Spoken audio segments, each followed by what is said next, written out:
أعوذ بالله من الشيطان الرجيم بسم الله الرحمن الرحيم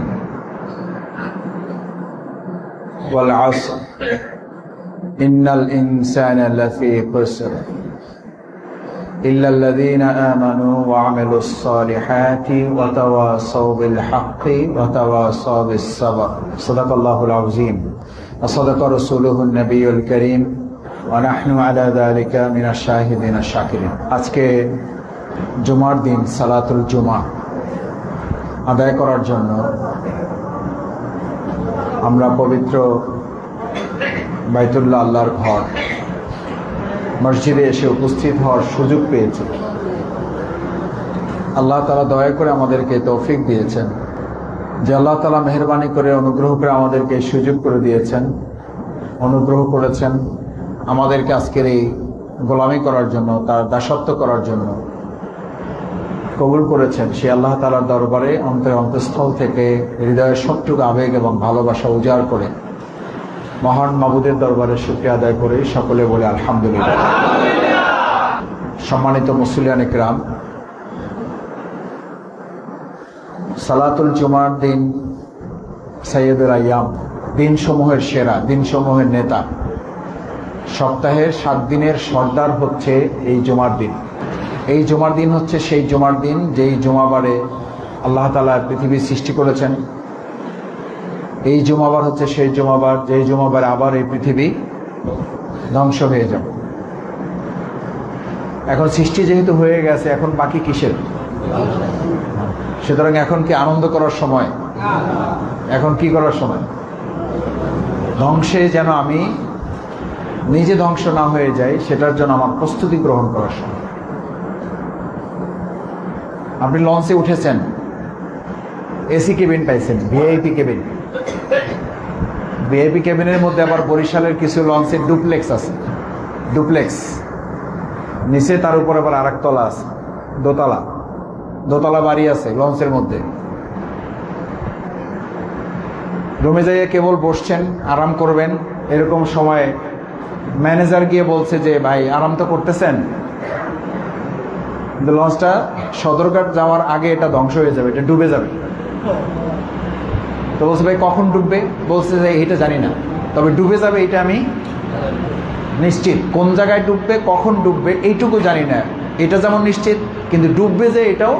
এখন আপনি বলেন ওই লোকের যদি 3টা বড় বড় টেলিভিশন ওখানে সাইডে দিয়ে বলে যে আপনি যা যা সিনেমা দেখতে ইচ্ছা করে আপনি দেখেন, সিনেমা দেখবে না কেন? বলবে যে ইলিশ ফ্রাই দেন আর রূপসাদা হালকা জল দিয়ে দিন, আর গরুর মাংসের সাথে পেঁয়াজ ভাজাটা যেন থাকে, আচার না হইলেও চলবে, তবে সাথে ড্রিঙ্কস দিয়ে। এইসব বলার সময় থাকবে? কিন্তু আমাদের তো আছে। জুমাবারে পৃথিবী সৃষ্টি হয়েছে, বলে দেওয়া হয়েছে এই জুমাবারে এটা শেষ হয়ে যাবে। তাহলে তো আজকে জুমার দিনে কোনো কাম না করে শুধু তো মসজিদে এসে বসে থাকার কথা, যেহেতু সেই জুমা, যেই জুমার দিনে পৃথিবীটা শেষ হয়ে যাবে। সেই জুমাবারে যদি আমরা সময় না পাই, সেই জুমাবারে যদি জুমা পড়ার তৌফিক আমাদের না হয়, সেই জুমাবারে যদি সকাল থেকে সন্ধ্যা পর্যন্ত বেশি করে ইস্তেগফার এবং দুরূদ পড়ার তৌফিক না হয়, তাহলে বুঝতে হবে পৃথিবী ধ্বংস হবে যা, তার চেয়ে আমি আগে ধ্বংস হয়ে গেছি। ফালিয়াদহাকু কালিলান ওয়া লিয়াবকু কাসীরা। এই দুনিয়া তো হাসার জায়গা না, এটা তো হাসার জায়গা না, এটা কিসের জায়গা? এটা তো কান্নার জায়গা। তোমরা কম হাসো, বেশি করে ওয়ালিয়াবকু কাসীরা কাসীরা, কাঁদো, বেশি করে কাঁদো। আপনি হিসাব করেন তো একটু নিজের বিবেকের কাছে। আমি জিজ্ঞেস করি আমাকে, এই সপ্তাহে গত জুমা থেকে এই জুমা পর্যন্ত কত সময় আমি হাসছি আর কত সময় আমি কান্না করছি? নিশ্চয়ই আমাদের কান্নার পরিমাণ বেশি হবে। এই যে বাজারগুলো, দোকানে চা, পান, চানাচুর, বাকিটা কইলাম না, আমরা যে খাই দাই ওখানে বসে, নিশ্চয়ই ওখানে আল্লাহ, রসুল, ইসলাম, পরকাল, জান্নাত জাহান্নামের আলোচনা হয়। আরে কি বলেন, কবরের আলোচনা হয় না ওখানে? আমাদের মসজিদের সময় বেশি কাটে না বাজারে বেশি কাটে? অথচ কাটার কথা কোথায়? মসজিদ। কপাল আছে না গেছে? আমরা তো আমাদের কপাল নিজেরা শেষ করছি। অযথাই সরকারের দোষ, অযথাই প্রশাসনের দোষ, অযথাই মেম্বার সাহেবের দোষ, অযথাই চেয়ারম্যান সাহেবের দোষ। আমার কথা নয়, বাদই দিলাম, আমার দোষ দেন, অসুবিধা নেই। এই যে আমরা কবরের আলোচনা করার সময় পাই না, এই যে পরকাল নিয়ে চিন্তা নাই, এই যে ঘন্টার পর ঘন্টা চায়ের দোকানে আড্ডা চলে, সেখানে যে একবার জান্নাত জাহান্নামের কথা উচ্চারণ হয় না, এটার জন্য এই রাষ্ট্রেরও দায় আছে না নাই? আছে, এই রাষ্ট্রের দায় আছে। কারণ এখন এই পৃথিবীতে এমনও রাষ্ট্র আছে, আজান হয়ে গেছে, নামাজ পড়ো না পড়ো, দোকান বন্ধ করো, কামকাইজ বন্ধ করো, আছে না নাই? আছে, আমার দেশে আছে। কপাল আমাদের পড়বে না তো কারটা পড়বে? সেদিন যাইতেছি এক জায়গায়, রিক্সা থেকে নেমে গেছে একজন, তোরা নামলেন কেন?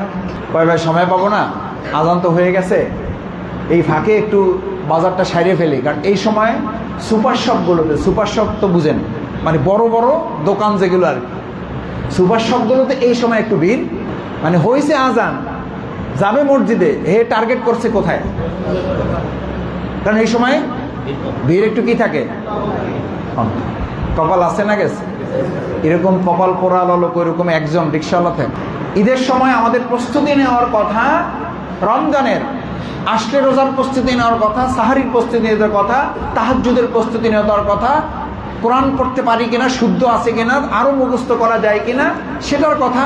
আর রমজান আসলেই শুরু হয়ে যায়, আগে তো রমজানের 3 দিন আগে মানে ঈদের বাজার শুরু হতো, এখন রোজার আগেই বাজার শুরু হয়ে কয় পরে আবার সময় পাবো কিনা। ভাইরা, কি জন্য বলছি জানেন? জুমাবার আসলে যেন আমাদের 3টা কথা মনে হয়। সৃষ্টি যেহেতু আমার হয়েছে, জন্ম যেহেতু হয়েছে, মৃত্যু নিশ্চিত হবে। 2, পৃথিবী যেহেতু এই জুমাবারে সৃষ্টি হয়েছে, এই জুমাবারে পৃথিবী ধ্বংস হবে, সেই জুমাবার আজ। সুতরাং এই জুমাবারে দুনিয়া নিয়ে ব্যস্ত থাকার সময় এটা না, সময়টা হচ্ছে পরকালের জন্য বেশি ব্যস্ত হয়ে যাওয়া। আল্লাহ তৌফিক দিন, পারবেন ইনশাআল্লাহ। সূরা তেলাওয়াত করছি, একটা সূরার নাম সূরা, 5টা সূরা পারলেও তো এইটা পারে একজন, 3টা পারলেও এইটা পারে একজন, সেজন্য সহজ মুখস্থ আছে, এটা তেলাওয়াত করেছি যাতে আপনাদের বুঝতে সুবিধা হয়। আলহামদুলিল্লাহ, আপনারা আরো অনেক বড় সূরা পারেন, ভালো পারেন, কোনো সন্দেহ নাই, কিন্তু সহজ বুঝার জন্য কম সময়ের জন্য বলেছি।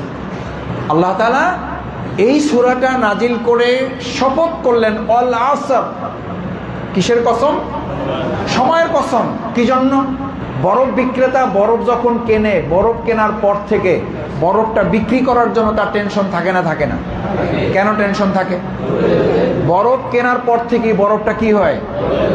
আমার সরু হওয়ার পর থেকে আমরা বলি বয়স বাড়ে, আসলে বাড়ে না, কমে। এই যে উল্টা তরিকায় চললে কি আর জীবন সঠিক তরিকায় যাবে? তাহলে আজকে থেকে এইটা বলা শুরু করবো আমরা, যে ভাই বয়স তো বাড়তেছে, কি করব? আসলে এইটা বললে বোঝা যায় যে বয়স আরো সামনে আছে। বলতে হবে এখন থেকে বয়স কমতেছে, শেষ। আল্লাহ তাআলা আপনার আমার প্রতি অনেকে বলেন যে ভাই আল্লাহ বুঝলাম না যে কি দয়া করছে আমার উপরে, আল্লাহ আর কাউরে পাইলে না গরুটা আমার মরে, আল্লাহ আর কাউরে পাইলে না আস্তাগফিরুল্লাহ মামলাটা আমার নামই হয়, আল্লাহ আর কাউরে পাইলে না দেখলাম আল্লাহ তাআলা আমারই দেখি টিউবওয়েলটা হয় না, গম আমিই পাই না, টিন খালি আমিই পাই না। আপনি যে একটা নিয়ামত পাইছেন, আমি যে আল্লাহ তাআলা একটা নিয়ামত আমাকে দিয়েছেন, একটা অনুগ্রহ করেছেন, একটা দয়া করেছেন, শুধু জন্মের সময় কানে কানে কেউ যদি আপনারে বলে দিত বুঝ হওয়ার পর যে তোমার এত তারিখ এতটা সময় অমুক জায়গায় তোমার মৃত্যু হবে, ওই দিনের পর থেকে খাওয়া, গোসল, ঘুম কিছু থাকতো। অথচ এটা নির্ধারিত আছে না নাই? শুধু জানানো হয় নাই, শুধু জানানো হয় না। এখন যদি আপনাকে বলা হয় 2026 সাল, যদি বলে দেওয়া হয় আপনি 2050 সালের জুন মাসের 12 তারিখ এখন 1:24 বাজে, 1:30টার সময় আপনার ইন্তেকাল হবে 2050 সালের জুমাবারের কয়টায়? 1:30টার সময়। এখন থেকে এই 50 সালের গিয়ে কি আপনি টেনশন করবেন না? টেনশন এখন থেকে শুরু হয়ে যাবে। এরকম একটা তারিখ আমার জন্য আপনার জন্য আছে না নাই? আছে তো ভাই, তার টেনশন নাই কেন? টেনশন কি নিয়ে? জমি নিয়ে, টেনশন কে নিয়ে? নৌকা নিয়ে, টেনশন কে নিয়ে? তরমুজ নিয়ে, টেনশন কে নিয়ে? জাল নিয়ে টেনশন কি নিয়ে, টিউবওয়েল নিয়ে, রাস্তা নিয়ে টেনশন কি নিয়ে, ছেলে নিয়ে, মেয়ে নিয়ে, স্ত্রী নিয়ে টেনশন কি নিয়ে, চাকরি নিয়ে, ব্যবসা নিয়ে টেনশন কি নিয়ে, বেতন নিয়ে, প্রফিট লাভ নিয়ে, স্যালারি নিয়ে টেনশন কি নিয়ে, পাশের বাড়ির লোকের সাথে এক হাত জমি নিয়ে। আরে ভাই, টেনশন তো থাকবে একমাত্র ভবিষ্যৎকে। আমরা ভবিষ্যৎ মৃত্যু, এর চেয়ে আর কোনো বড় ভবিষ্যৎ আমার আপনার জীবনে নাই। সবচেয়ে বড় ভবিষ্যৎ হচ্ছে নিশ্চিত মৃত্যু। অল আসর। সেই জন্য সময়ের কসম, সময়ের দিকে খেয়াল করো। পরীক্ষার হলে ছাত্ররা ঢোকার পরে সবচেয়ে বেশি গুরুত্ব দেয় শিক্ষককে। খাতা কলম কি বারবার কিসের দিকে তাকায়? ঘন্টা একটা বাজার পর, ঘন্টা কি বেলে বাজে না এখানে বাজে? আরে কয় বেলে বাজে। পরীক্ষা দেন নাই, বুঝে গেছে। বেল তো ওখানে পিটায় না, পিটায় এখানে। শেষ ঘন্টাটা যখন আসে, কয়বার দেখেন ঘড়ি? শিক্ষকরা শেষে বলে যে বাবা এত ঘড়ি দেখা লাগবে না, লিখতে থাকো, সময় এমনি শেষ হয়ে যাবে। পরীক্ষার হল থেকে বের হইয়া এখানে এমন একজন ছাত্র আছেন, ছাত্র এখন তো নাই, আগে ছিলেন, দাঁড়াই আছেন যারা, কষ্ট হইতেছে 2 মিনিট, একটু ভিতরে আসেন, সামনে একটু মেহরবানি করেন, সামনে আগান। উপরে আছে যদি একটু উপরে যান, আর না হলে একটু আগান, বসে যান, মেহরবানি করে। দাঁড়াই আছে আল্লাহ যারা দাঁড়াই আছেন, কাল কিয়ামতের দিনে না দাঁড় করাইয়া বিনা হিসেবে জান্নাতে দিয়ে দেন। এখন যারা বসে আছেন এরাও তো খারাই যাবেন। আল্লাহ এই দাঁড়ানো লোকগুলোর সাথে আমাদেরকেও আপনি মাফ করে দিন। পরীক্ষার হল থেকে বের হয়েছেন, মনে পড়ে এরকম কেউ আছেন জিজ্ঞেস করছে কেমন হয়েছে পরীক্ষা? একটা শব্দ সময় কমন বলছেন, ইস আরেকটু যদি সময় পাইতাম।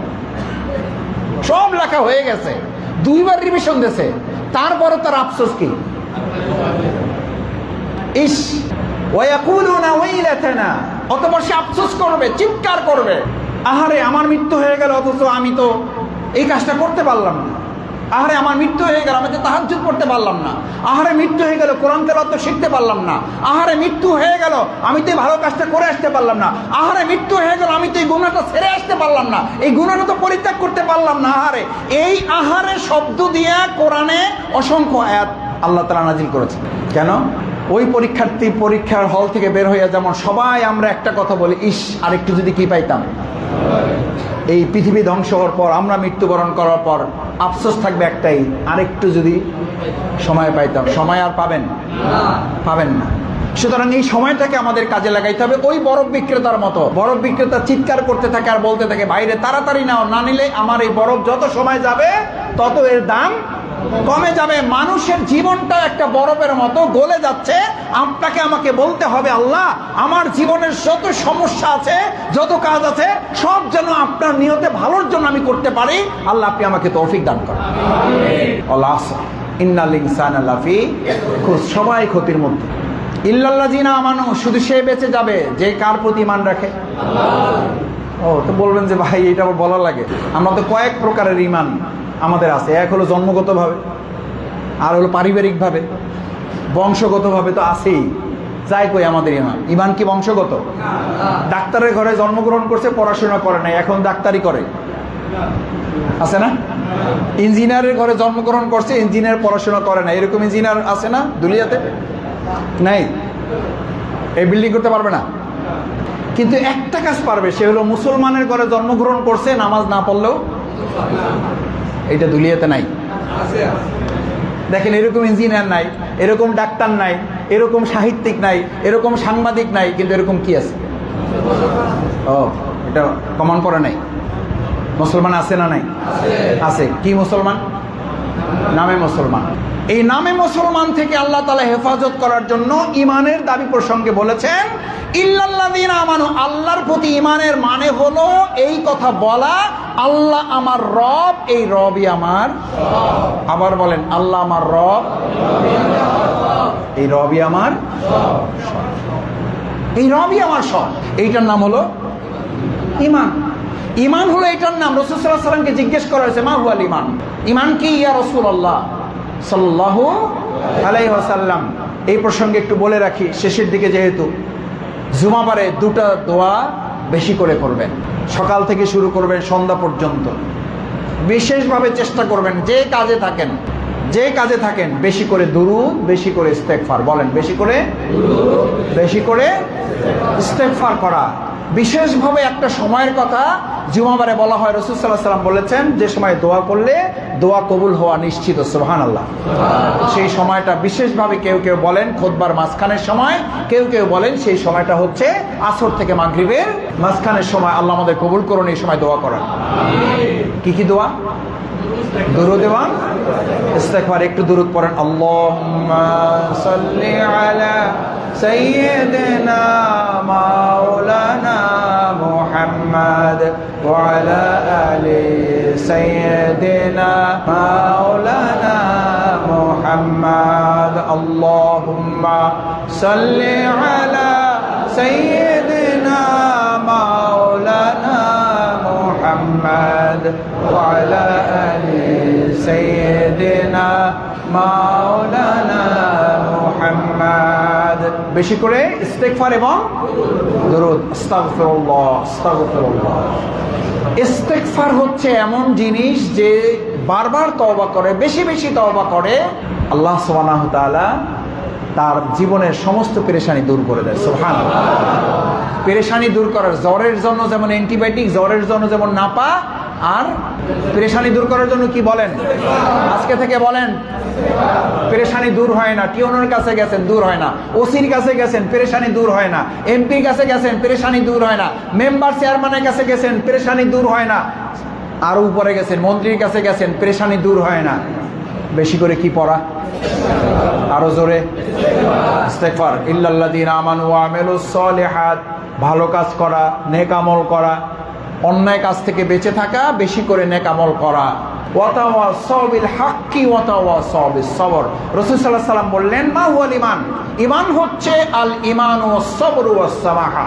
ঈমান হচ্ছে ধৈর্য এবং সহ্য করার নাম হচ্ছে ঈমান। আল্লাহ তাআলা আমাদেরকে ধৈর্য ধরা, সহ্য করার তৌফিক দান করুন। সম্মানিত মুসলিম একরাম, আসুন আজকে এই যে মসজিদে আমরা এখানে সমবেত হয়েছি, আল্লাহর ঘর, এই ঘরের সাথে যারা সম্পৃক্ত হতে পারেন, আল্লাহ সুবহানাহু ওয়া তাআলা কাল কিয়ামতের দিন এই মসজিদ যেন নাজাতের উসিলা হিসেবে কবুল মঞ্জুর করেন। এই মসজিদে ফ্যান যেমন দরকার, এই মসজিদে টাইলস যেমন দরকার, এই মসজিদে প্রয়োজনে লাইট যেমন দরকার, এসি যেমন দরকার, দোতলা করা যেমন দরকার, এই মসজিদের সবচেয়ে প্রাণ হচ্ছে মুসল্লি। সবচেয়ে বড় প্রাণ হচ্ছে মুসল্লি। এই মুসল্লিয়ানে কেরাম যদি ঠিক থাকে, তাহলে এই মসজিদ কাল কিয়ামতের দিন আপনার আমার জন্য নাজাতের জারিয়া হবে।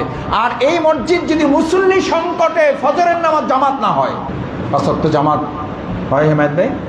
5 ওয়াক্ত জামাত হবে তো ইনশাআল্লাহ? ইমাম সাহেব 5 ওয়াক্ত জামাতের ইমাম আছেন? মাশাআল্লাহ। ইমাম সাহেব, মুয়াজ্জিন সাহেব আজান দিয়ে যদি খালি ডানে বামে তাকান লাগে, আহারে 4:15 তো বাইজে গেল, 30 তো বাইজে গেল, 40 তো বাইজে গেল, জামাত করার তো লোক পাইতেছি না। আছে না নাই এলাকায়?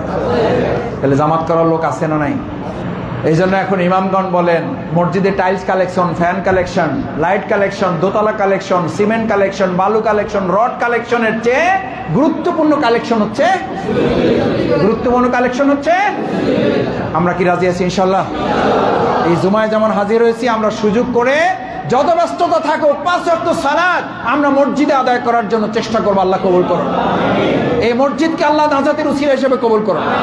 এই এলাকাবাসীর সমস্ত দুঃখ দুর্দশা নির্মূলে আল্লাহ তাআলা এই মসজিদকে বরকত দান করুন। এই মসজিদ দিয়ে আল্লাহ তাআলা আমাদের এলাকাকে সমস্ত বালা মুসিবত থেকে হেফাজত করুন। যারা এই মসজিদের সাথে সম্পৃক্ত, আপনাদের প্রিয় ভাই হেমায়েত ভাই সহ এলাকাবাসী সবাই মিলে যারা কষ্ট করে এই আয়োজনটুকু করেছেন, সবাই যে যেভাবে পারা যায় চেষ্টা করতে হবে। এখন আমার সন্তান, ছোট ছোট বাচ্চারা এসেছে, এদেরকে মসজিদমুখী করার জন্য চেষ্টা করে আমরা যেন মসজিদে 5 ওয়াক্ত মুসল্লি দিয়ে এই মসজিদ যেন আমরা ভরপুর করে রাখতে পারি। আল্লাহ তৌফিক দান করুন। আসসালামু আলাইকুম ওয়া রাহমাতুল্লাহি ওয়া বারাকাতুহু।